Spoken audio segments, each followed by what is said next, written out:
Okay, great. Good morning, folks, and welcome to this CCAR webinar in which we're going to explore the concept of engaging family and friends in the recovery process. I'm really interested as we get started, to get a sense of what makes this particular webinar important to you. Again, in the hour that we're going to spend together, we're not going to be able to cover everything, but clearly as we move these webinars forward and through, it's important for us to get a sense of what you need. So when you think about having made the decision to involve yourself in this particular webinar where we're talking about engaging family and friends in the recovery process, can you give me some sense of what has been your experience in this effort? What have been the pluses? What have been the wishes? What have been the strengths? What have been the weaknesses? What have been the successes and what have been the defeats? So how have you experienced making an effort to engage family and friends in the recovery process?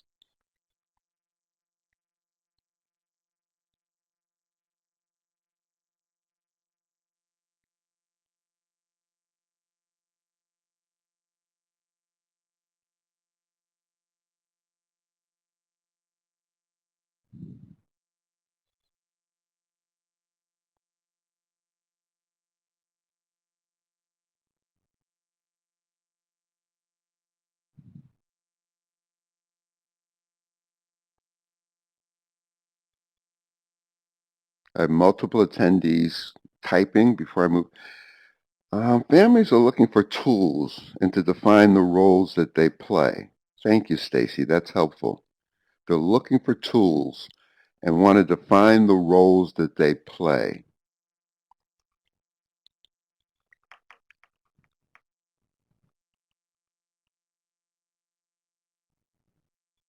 Outreach in the community, partnering with other agencies, another critical recovery capital resource. When we speak about engaging family and friends, it's a critical family social recovery capital resource. So I think it's an important topic for us to really get an understanding and awareness of. And I like the concept of what are the tools and the roles, not only that families and friends play in this process, but we as recovery coaches and we as recovery allies might play. Brenda has found the family member, being a family member herself, just being open to listen is helpful, clearly. To listen without judgment and clarifying if the person just wants to be heard or would like advice for a successful approach. Thank you, Brenda. Mike has found that his job deals with a lot of education, reducing stigma with family and friends. They often do not understand what addiction is and either blame themselves or the addict for a weak condition. That's very powerful for me, Mike, because as I pulled together this particular webinar, it is on that focus of education. I think the process of engaging families and friends and organizations and allies in this process is to help them to clearly understand what the process is. Yes, Blair, recovery is a whole person process, and our ability to help that process. If we think of families as systems to support each individual, then we need to consider recovery as a whole family endeavor, both as a group as an individual. Well stated.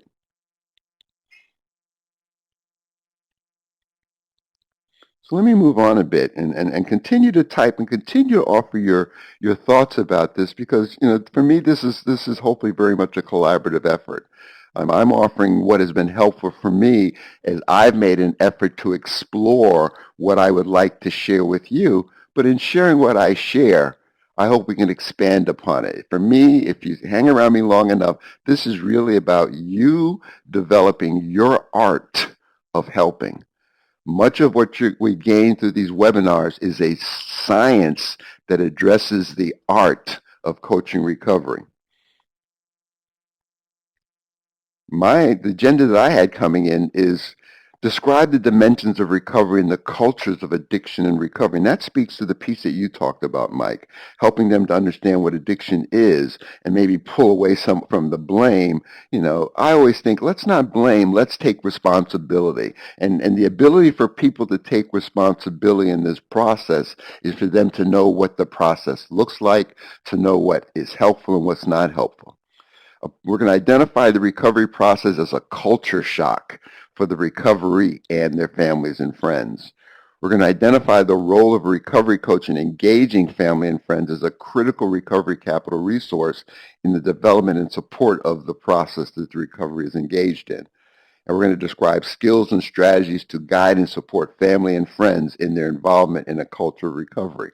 I can amend that statement by also describing skills and strategies to guide and support recovery coaches and allies in recovery in their involvement in the culture of recovery, especially as it relates to engaging family and friends in this process. And when I talk about family and friends, folks, I'm clearly talking about family and social recovery capital.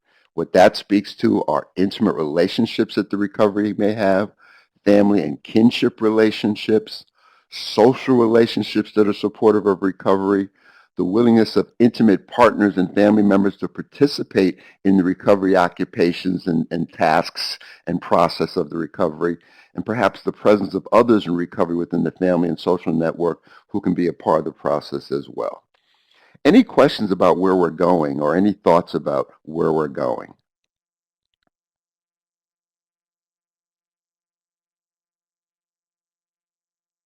Okay, I get to interpret your silence because I see no one's typing. Let's move on. The first piece that I want us to address relates to some work by William White in 1990, where he speaks of the pathways from the culture of addiction to the culture of recovery, a travel guide for addiction professionals. Again, this was written in 1990, and if you know William White, he does a really nice job for me to provide a framework for issues and concepts that I'm exploring and making an honest effort in developing my own art of recovery as well as my own art of coaching recovery. So William White has a lot, I think, to offer us as we think through this. And again, please ask for what you need. Feel free to type what you need to type, your questions, your thoughts, your comments on the information being provided. There are going to be several blue slides which really are the speak to what William White is helping us to think about. So let's move on. What is the culture of addiction? It's the culture of addiction as a way of life. It's a means of organizing one's daily existence and a way of viewing people and events in the outside world. The culture of addiction is also an informal social network in which group norms promote excessive drug use. Other ways you might describe the culture of addiction. How have you experienced the culture of addiction, either in the context of how William White describes it, or when you think about the culture of addiction, a way of life that promotes and enhances and encourages addiction? What do you see that as being? How do you see that? Or do you see that?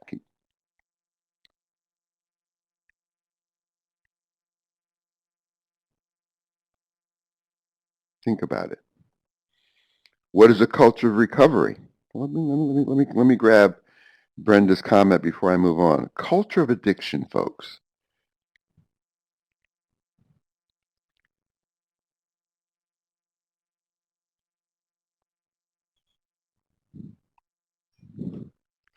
It was just last week we spoke about cultural responsiveness in light of organizations and agencies being able to be not so much culturally competent, which isn't necessarily accomplishable, but really how do we create cultures that embrace what people need to have embraced? How do we create cultures through which recovery can occur? And I think that's a critical part of that process is engaging and managing and enhancing family and social recovery capital. For me, this is really what this particular training speaks to. With any culture, you have a perceived view from those who look into the group and how people see themselves. Well stated, Brenda. That's a piece that we really want to connect with. A perceived view. I can remember my own addiction culture. Bottom line, don't expect a lot from me, I would say to people. I'm only a recovering alcoholic, or I'm only an alcoholic. I really bought into that network that promoted the excessive drug use or alcohol use that I wanted to be engaged in. When we look at a culture of recovery, It's an informal social network in which group norms reinforce sobriety and or long-term recovery from addiction. This is what I see as making an honest effort to embrace as well as create in our process.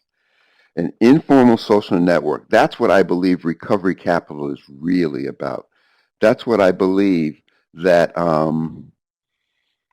the ability to enhance and produce family and social recovery capital becomes so important. It's a network through which people can grow, but more important, it's a network through which people can learn. When we think about tribes, tribes seek out and build relationships with other people whose drug use or recovery mirrors their own. Tribes create small groups with which they can nurture the rituals of drug use or recovery. Tribes overlap, creating a broader social network of drug users who share common goals and attributes. So in many ways, people seek out people to build cultures that enhance the lifestyle, the way of living that they want to have enhanced. So there's an opportunity to enhance an addiction lifestyle, or there's an opportunity to enhance a recovery lifestyle. Much of this work is how do we help this social capital, this family social network, to be a tribe that enhances recovery. Any thoughts or questions about anything we've talked about so far, or we've shown? As they come up, please type them in. Core elements in the culture of addiction and the culture of recovery. Again, this is the work expanding from Bill White. Language is a part of culture. With addiction, the language speaks to stories about hustling, stories that elicit euphoric recall, stories about hassles of cops and normal people, grandiose self-representations that serve to enhance self-esteem, stories that hold squares, i.e. non-users, up to ridicule. The other side of that, the language of recovery, discourages profanity and drug jargon, reshapes conversations to more honest and purposeful ones. The language of treatment and recovery comes into play, and that also that language of 12-step lingo, i.e. the slogans. Food. In addiction, junk food, fast foods, no fruits or vegetables, increased fats and carbs, missing meals. Clearly, this was a very strong piece for me. My normal body weight in the midst of my relationship with alcohol was 210 pounds. Prior to several of my hospitalizations, I would go down to 155, 160 pounds based upon this diet, this addiction lifestyle, this missing of meals, these empty calories that were so much a part of my efforts to exist.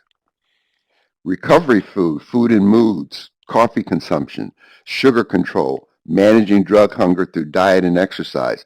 For me, my recovery process really focused on nutrition and the ability to be able to become more healthy. And that continues to live with me.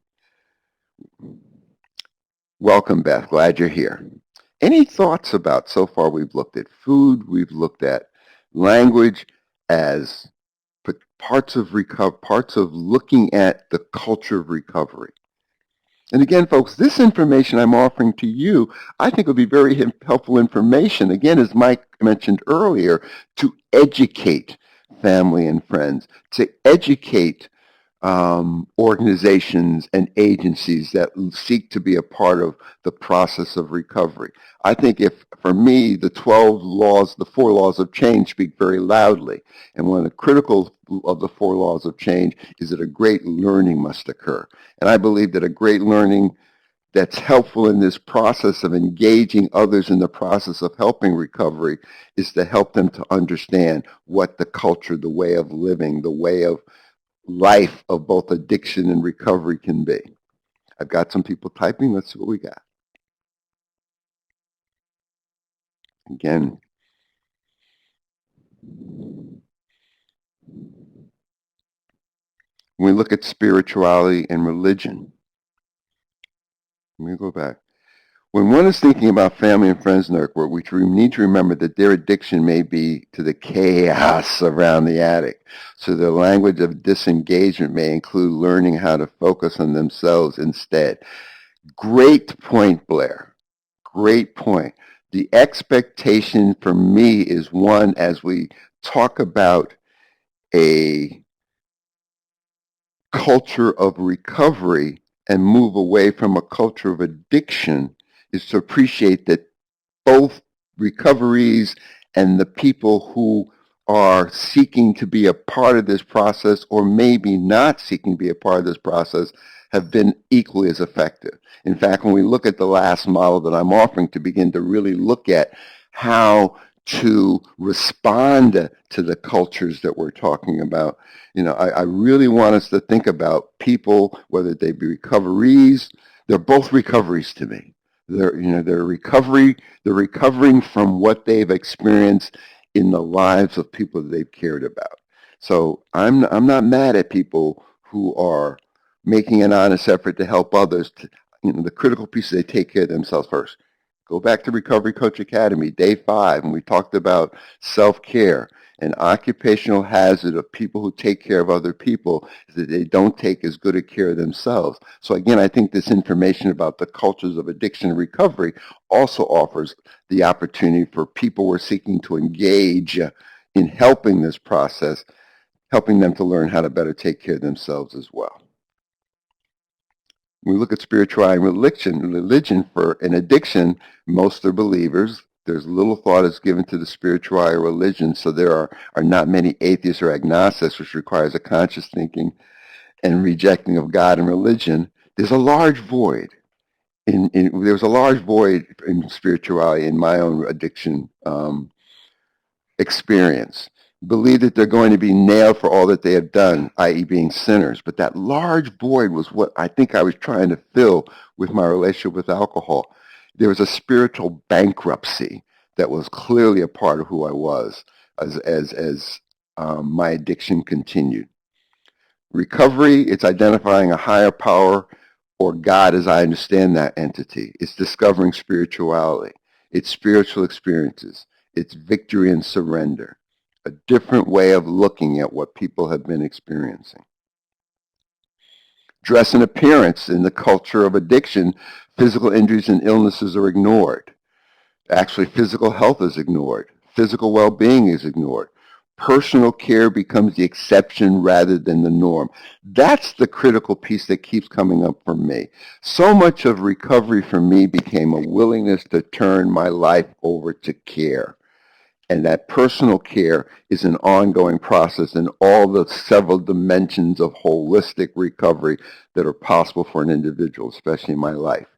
Either we put up a great deal of emphasis on nice clothing, overdress, change often, constant grooving, or let it go completely. When I talked about normal body weight being 210 pounds and then that weight falling down to 155 or 165 pounds, my appearance was important because people kept telling me that I looked like I was losing weight. So I would put on 2 pairs of pants under the pair that you saw in order to mask that appearance. So much of that denial is at work. Dress and appearance and recovery is the return to self-care, experimenting with new images, the willingness to be who I am in the context of what my world looks like. And again, folks, even with the chaos that was developed by the addiction culture that I lived through, there was also chaos going on in the world that fueled that culture. Sexism, racism, indifference, fear, pain of daily living. All of that stuff is a part of a process that we're trying to recover through. Rituals. An addiction is using immediately upon waking up, getting high before sex or after sex, rituals before getting high, preparing and measuring. Again, when I speak to families and friends and engage them in this process of education, I have them help me to think about what have been the addiction rituals that you've seen and you've experienced, and how were you impacted by watching and observing someone that you cared about going through these rituals. And again, people can really identify with that and help them to appreciate that there were things that were going on right in front of their eyes that they may not have been paying a lot of attention to. So again, when you see the educational process offers an opportunity for people to be more open and more aware of what's right there in front of them. The rituals on the flip side and recovery cultures identify the ritual patterns and finding a way to replace those rituals. I'm one who firmly believes that there are tasks and occupations of recovery that follow the stages of recovery, which is the science that we learned in the Recovery Coach Academy. How do we help people begin to better occupy their times, create new rituals? And many times creating new family and relational rituals are part of that process. And the recovery can't do that alone, i.e. the person in recovery from their addiction cannot do that alone. And again, this is where families become a part. Friends become a part of creating and replacing the rituals that are part of people's lives. Thoughts or questions so far, people?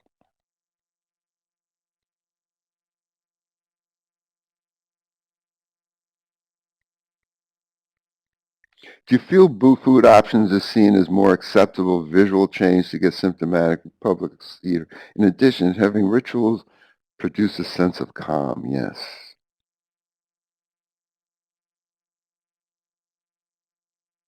I'm not sure about that, Brenda. So that's an interesting question. Do you feel that food options is seen as a more acceptable visual change to get sympathetic public ear or help? For me, it was an honest effort to save myself. For me, vitamins became a part of my ritual. For me, eating high protein brewer's yeast was something that I began to ingest. Maybe the sympathetic piece might have been in relation to addressing my appearance and putting some weight on. But clearly, for me, I think rituals around eating in particular, eating more healthy in particular, provide me with a greater sense of serenity because it was something that I could change away from what I was doing in my own eating rituals. Family and the culture. With a family, addiction is initially a safety net. It's a family distances themselves. A street family becomes adopted by the person who has the problem with addiction. In recovery, the family has an expanded definition, and there are future families for recoveries in Al-Anon, in looking at the disease of codependency, and engaging in a continuum of care. And it gives that word care. How do you see family in the process of addiction, and how do you see family in the process of recovery? And do you see people expanding their concept of family and as they seek out processes and as well as rituals that begin to enhance and encourage process? Sometimes for the family friends, it might mean reinventing the recovery to the rituals he or she has been removed from, either willingly or availingly. Yes, activity. Support, help, family and friends can be a critical part of the process related to what you just verbalized, Blair. Helping to reinvent, recreate. Andres Arian in the Fourfold Way of Living speaks about problem solving as being open to our ability to co-create the ability to solve problems by telling the truth without blame or judgment. And I think families and friends are better able to tell the truth without blame or judgment, with a greater awareness of what they do have to offer and with a greater awareness of what their frustrations and their fears are as a person makes an honest effort to recover. This might be very difficult since trust and goodwill are often the first things to go when family members are hurt. Clearly, clearly, clearly. Healing is a part of this process. Healing must be talked about. In fact, there was a rap song years ago called HEAL, and the acronym for HEAL was HEAL, Human Education Against Lies. I think we have to educate people And the lies are around like denial. Don't even notice I am lying. Don't even notice I am limited. Family members and friends can also be very limited in their willingness to trust and their willingness to make an honest effort to avoid being hurt again. And yet, I have found it in my own process when people ask me what helped me to turn it around, is because I got sick and tired of people caring more about me than I cared about myself. Even in the midst of the chaos and the craziness that I was producing in people's lives, they still made an honest effort to care about me. And I think that helps to really process through the challenges of trust and goodwill.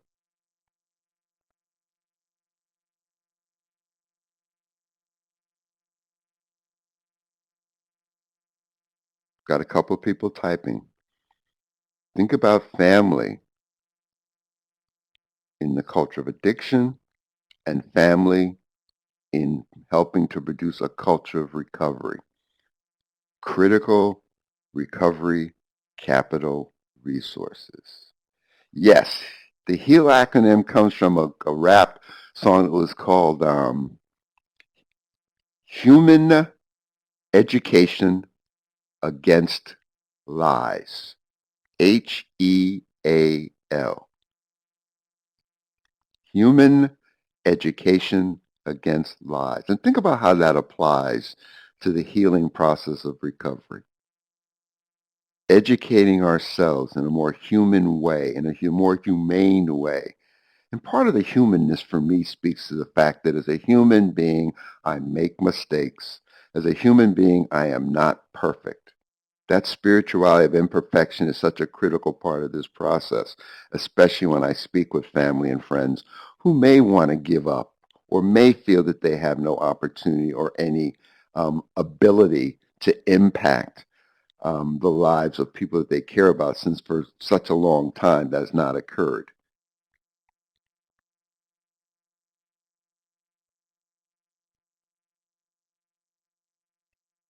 I've got a couple of typings going on. Sometimes family aren't aware that they are sabotaging the process. They also don't want to go for help. How do you engage them? I bring the help to them. I offer them, when I connect with families, when I connect with friends, I usually have something that gives them some explanations around what recovery is and help them to appreciate their role in recovery. Again, as we started this seminar, we talked about tools and roles. I cannot emphasize enough the critical nature of the great learning that must occur, both for the recovery as well as people who are making or want to make an effort to care about them. How do we not only help recoveries to turn their lives over to care, how do we also help families and friends to turn their lives over to care? And help them to do in a way that is caring. When you talk, Carol, about sabotaging the recovery process, that speaks to enabling. There's a fine line between enabling and helping in this process. As an enabler, I feel responsibility for the recovery. I feel responsibility for what's going on in their lives. As a helper, I feel responsibility to their process. And in experiencing a responsibility to someone's process, I've got to understand my role, and I've got to understand what might be helpful to help them to begin to do a better job of being able to respond to recovery. And I think the same applies for the families who aren't aware they're sabotaging, helping them to understand that fine line between helping and enabling, and helping them to appreciate the critical nature of their own self-care in this process. It's giving them permission to take care of themselves, as well as offering them an opportunity to help the people that they care about. Blair states, how about reinforcing that they have the option of their own recovery, with or without the recovery of the addict? As they get well themselves, they can better position to respond healthfully and wholly. Yes, yes, yes. When we talk about turning lives over to care, it's the lives of of the recovery, i.e.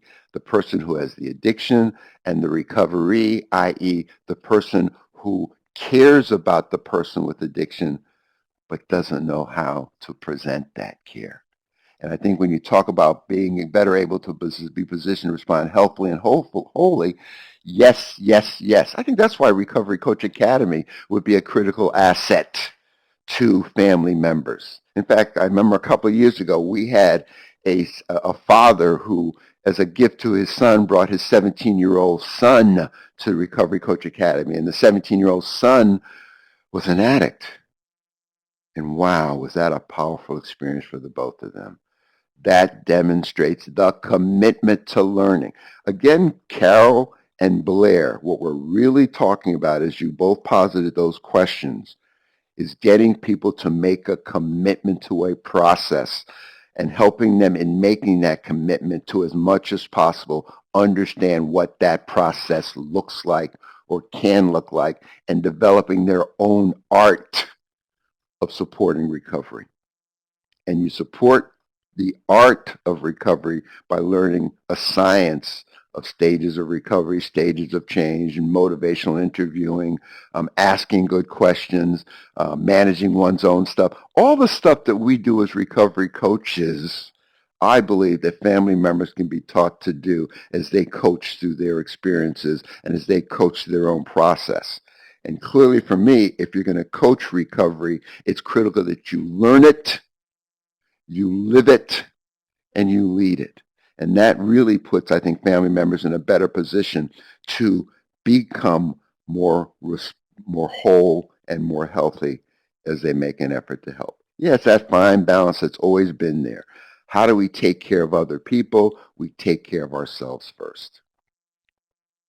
Work and leisure. In addiction, the occupations and jobs were well suited for addicts. The best stories to justify calling in for being late. How to use at work without getting caught, avoiding detection through frequent job changes, beating drug tests, manipulation, avoiding consequences, creating use of accidents, quitting in moral outrage, lawsuits. I mean, look at that, folks. That takes a lot of work to live a culture of addiction. It takes a lot of ingenuity. It takes a lot of creativity. How do we take that ingenuity, that creativity, and help recoveries and the people who care about them to begin to address and occupy their time in more recovery cultured enterprises, such as redefining the meaning of work, exploring non-drug values, restructuring work-related rituals, lunch hours, timesheets, check cashing rituals, warning about workaholism, finding free drug pleasure, finding serenity, finding ways to accept the things I cannot change and change the things that I can. Work and leisure, addiction culture, recovery culture is going to take a lot of help from a lot of people. Employers need to be recovery friendly. Agencies, organizations need to be recovery friendly. But the base of that, I think, to provide the hope and the structure and the support begins with the family and social recovery capital that we're looking at today.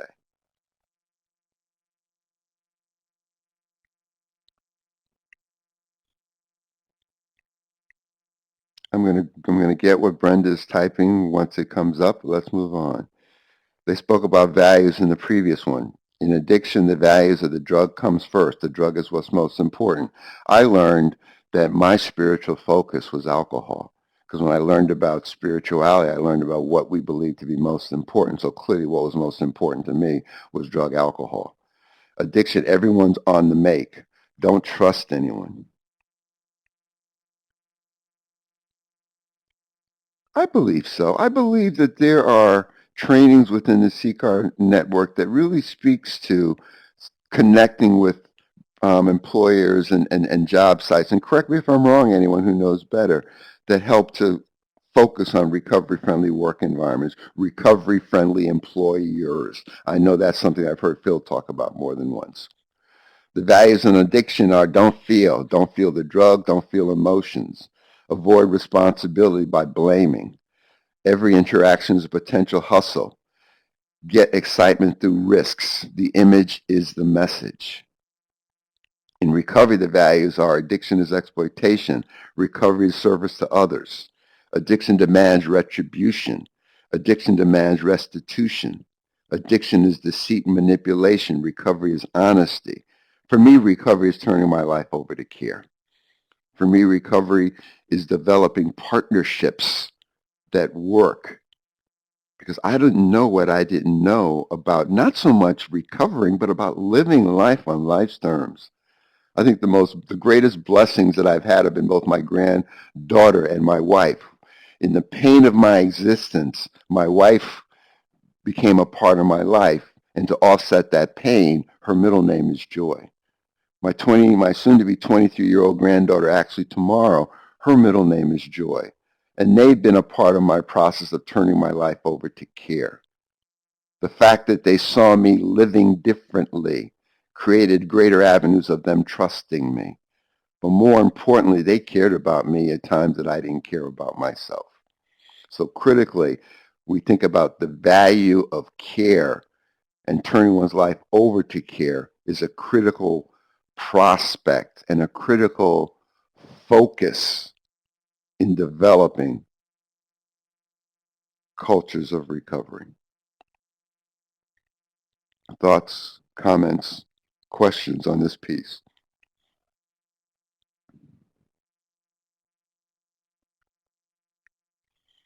I wanted to reintroduce us to the concept of culture before we move into really thinking about tools and roles in recovery coaching, as well as how to better engage and better help family and friends and social networks to respond to the recovery needs that recoveries have.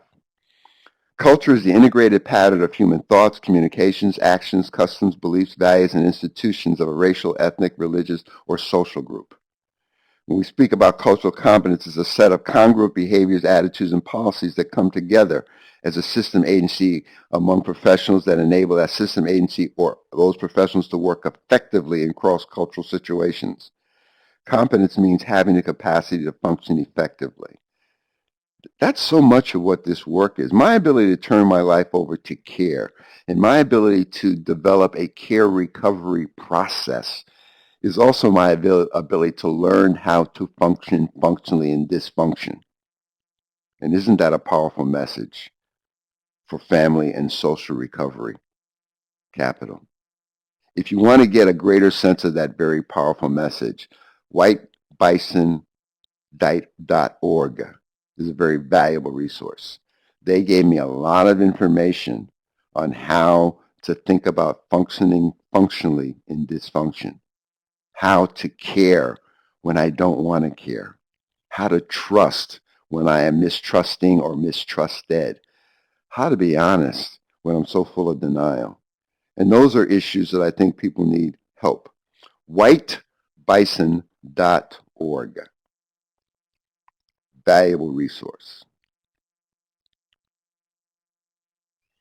They do a great amount of work, Carol, related to tribes and organizations and healing in particular. They have a very, very, very, very, very powerful video called The Cycle of Life. I'm sorry. It's about a 35-minute video that takes Erickson's the stages of human development and translates them into feelings that go from birth to eldership that people need to learn in recovering. Very, very powerful resources. I mean, the whitebison.org, the White Bison group, they call it Wellbright, has been an essential tool in me portraying my role as a recovery coach in my role in helping people in care recovery processes. The process of recovery is a battle or a clash of cultures, the culture of addiction and the culture of recovery. And this creates a culture shock for the person in recovery and their family and friends or social capital network whose desire to support their recovery process.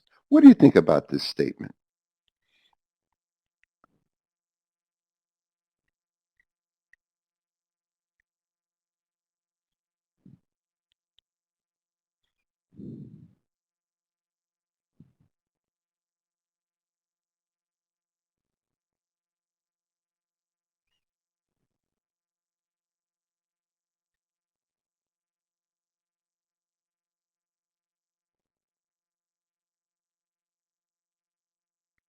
The process of recovery is a battle or a clash of cultures. And the cultures that are clashing are the culture of addiction and the culture of recovery. And this creates a culture shock for any person either in that process of recovery or people making an honest effort to support the process.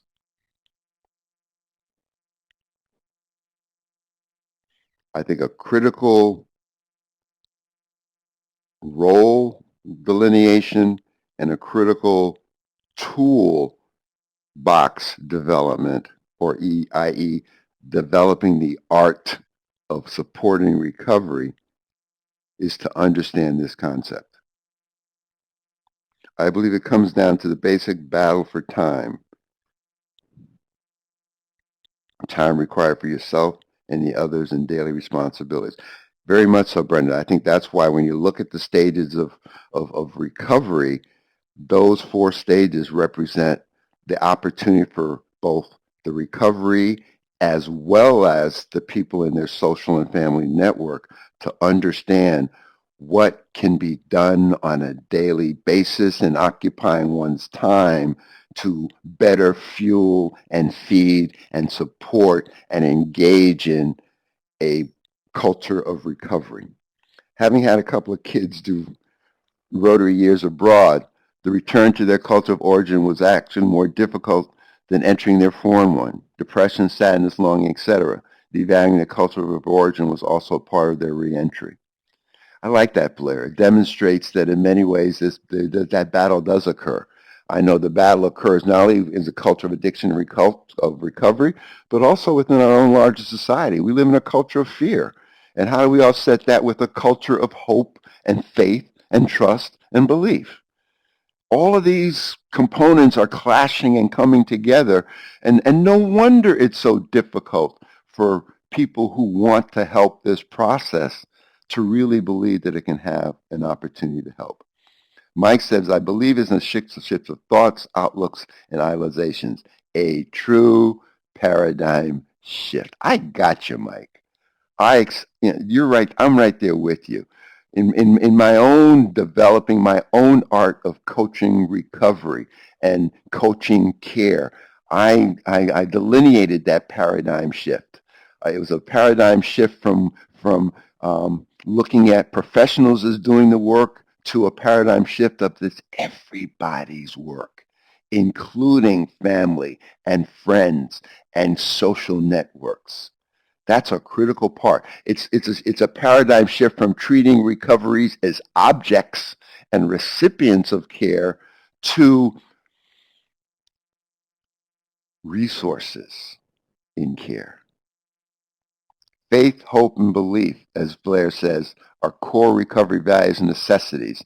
So the idea of peer support to act as models and guides is critical. See, folks, everything that we're talking about, everything that I share, as you think about developing your own art of helping recovery, your own art of helping care, your own art of engaging others in this process, boils down to faith, hope, belief. Boils down to incorporating a new set of values. Again, the White Bison Group has a very powerful image of a forest, and it speaks about a healing forest. But in this forest, there are big trees and there are small trees representing adults and children. And when you look at the soil that's feeding the roots of those trees, it's full of shame and guilt and doubt and fear.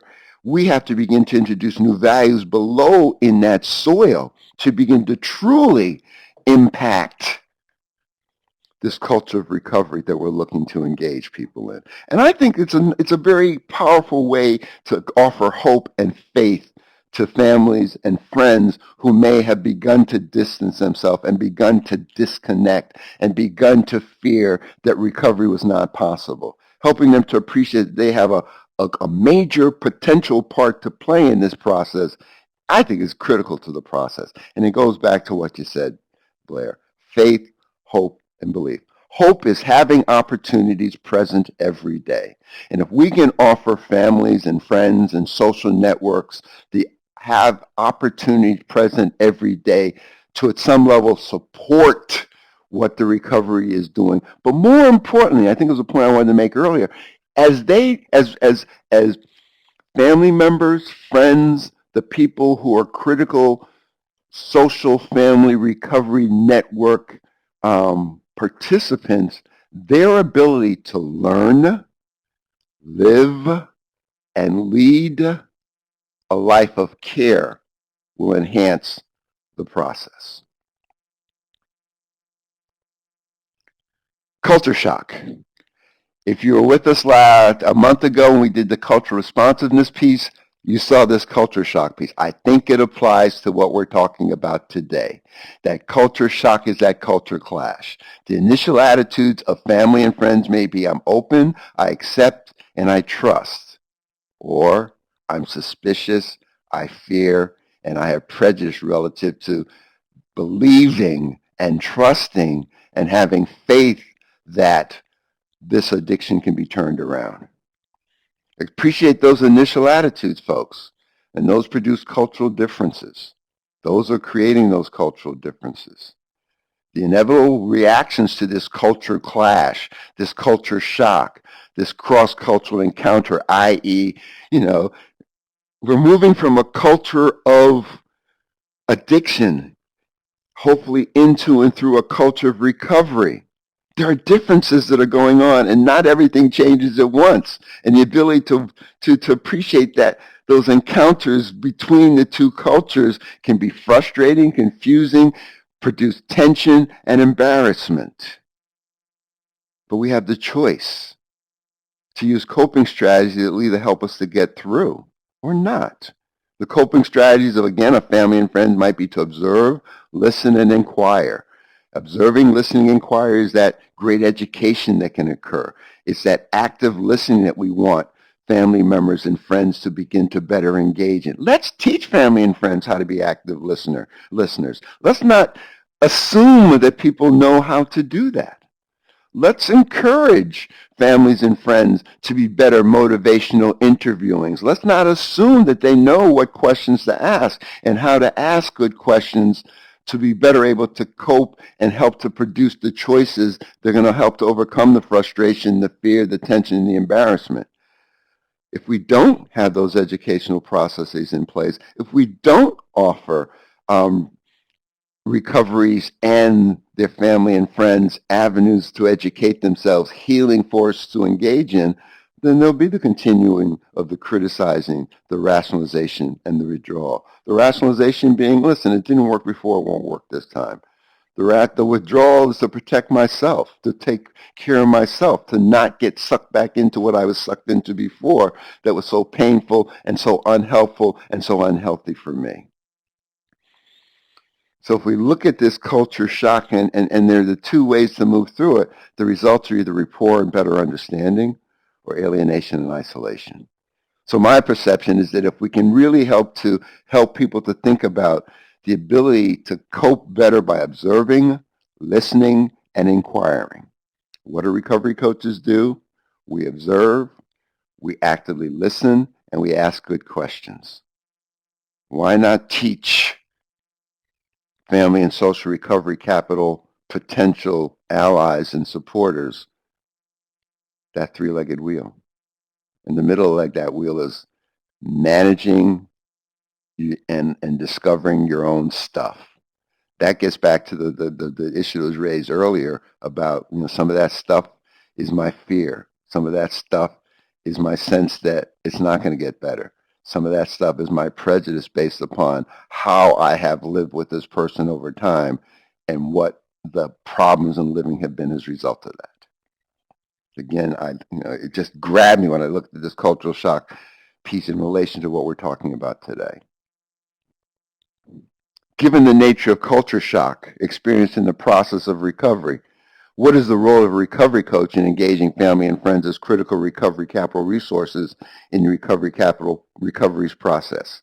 What do you think?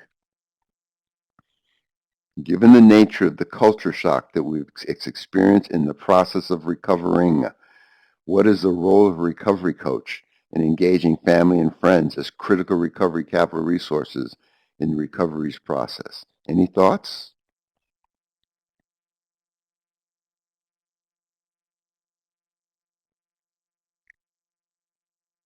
Many times you'll find that in asking the questions I ask, there are questions I want you to walk away with and continue to think about. Think about what we're learning today. Think about the nature of the shock that moving from addiction to recovery has on all parties involved.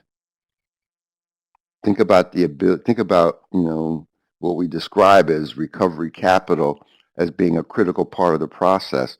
But here we're also appreciating that in order for recovery capital to be unleashed, in order for recovery capital to be best experienced in the process, there's some creative problem solving that needs to occur. And that creative problem solving speaks to the ability for recoveries and the people that care about them to be able to engage in conversations that matter, that don't pass blame, don't pass judgment, but still tell the truth.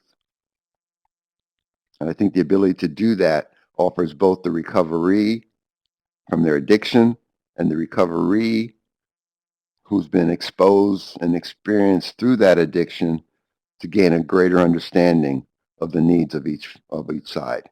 That in itself can begin to impact this culture shock. It's a way of living wellness, recovery, and care. Any thoughts? What do you think?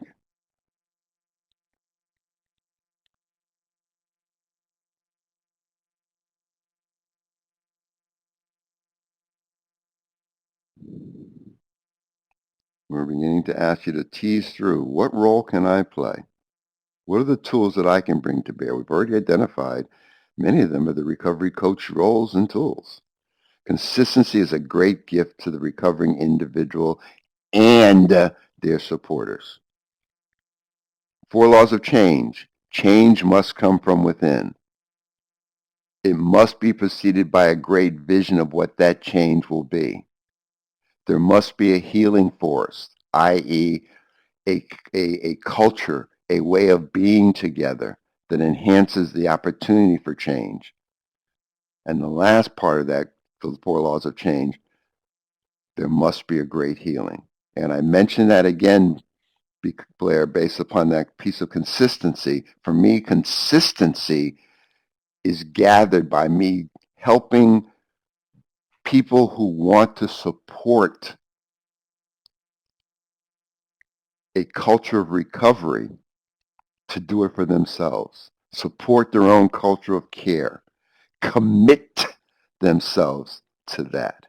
I think it was Beth who once said that she offers to be a vision holder for recovery while they can see it for themselves. And I think that same applies for being a vision holder for the family, friends, and social potential recovery capital entities that we're looking to engage better. What are the permissions and timeline that are expected prior to engaging? What do you mean by that, Brenda? What type of permissions and timeline are expected prior to engaging family and friends?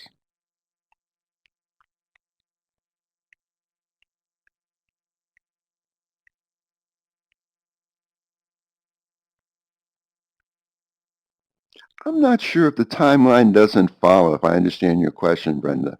It doesn't follow a similar movement or time response that we see in the stages of recovery. Again, where they offered years for those to move through those stages, it's more about what are the content pieces that family and friends can engage in to improve. Because see, I think the bottom line is that anyone's ability to learn and live care is an opportunity for them to be better caregivers and better recovery supporters. Does the person in recovery allow you as their coach? Oh, I got you. It speaks to, Brenda, the offering of the opportunity to the recovery, because it's about them and it's not about me, to help them to think through how and who they would like to engage. If we're recovery coaches for the family and friends separate from an addict, then we start wherever they are. Well stated, Blair. We start wherever they are. We have conversations that matter to get a sense of where they are. The last piece that I want to make sure I offer you, and this is a piece that I want you to walk away and chew on, because I think it offers a better awareness of tools and roles that you can begin to develop in developing your own art of better supporting the engagement of family and friends in the recovery process. Think about a couple of things. Being a care ally is what we're suggesting that they do.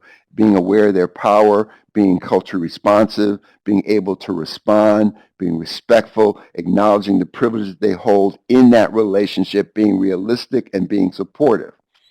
More importantly, in relation to that, how do we help you through recovery capital? Again, it's another delineation. We are really focusing on that middle rung right now. It's about close family relationships, the breadth of social relationships, the presence of others, recovery-friendly activities. These are the pieces that we're looking to better engage as we help people to better move for recovery. And the last piece is a framework for culture responsive helping. And you've seen this before if you were engaged with me in the clinical responsiveness piece.